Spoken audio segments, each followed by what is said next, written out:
Isn't baptism just a one-time thing? Well, the quick answer is yes.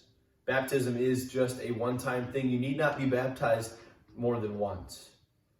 Baptism is that effective, that it washed away all of your sins, and that you don't have to be rebaptized every time that you sin, or every time that you fall away, or every time you've strayed for a while.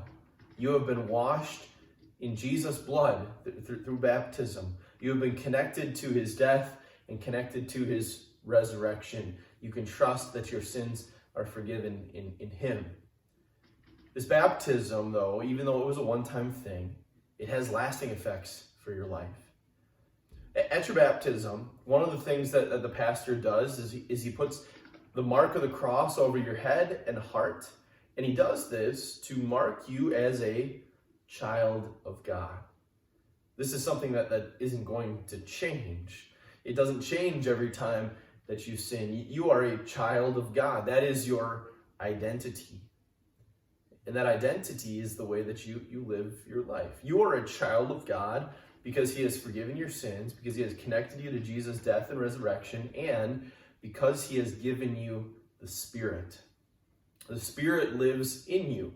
Therefore, you can live according to your identity now. You can live as a child of God. Yet we know that there are still times that we don't.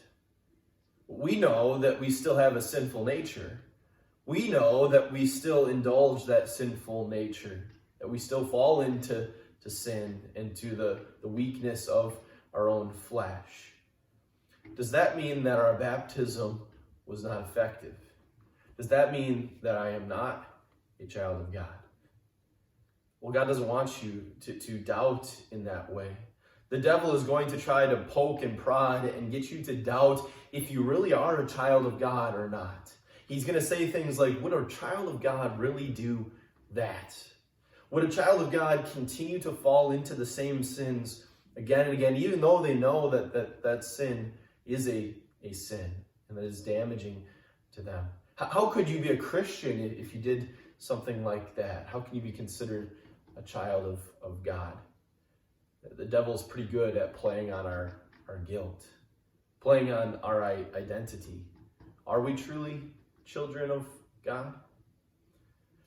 Well, God says that not only does baptism shape your identity, making you a child of God because he has given you the Spirit, because he has given you forgiveness, but baptism also gives you a concrete thing to point back to. A concrete thing to give you assurance that you truly are a child of God. Were you baptized? Then you truly are a child of God.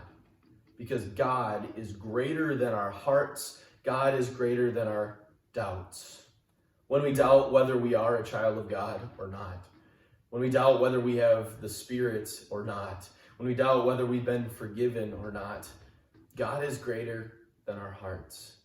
He has given us his Spirit. He has given us baptism as this concrete assurance and comfort in our life when the devil tries to terrorize us. 1 John chapter 3, verse 20 says, "This is how we set our hearts at rest in his presence. Whenever our hearts condemn us, God is greater than our hearts, and he knows everything. We know it by the Spirit that he gave us." We know that we are children of God by the Spirit that he has given us. And he has done that for us at our baptism. That is the lasting, effective results of baptism.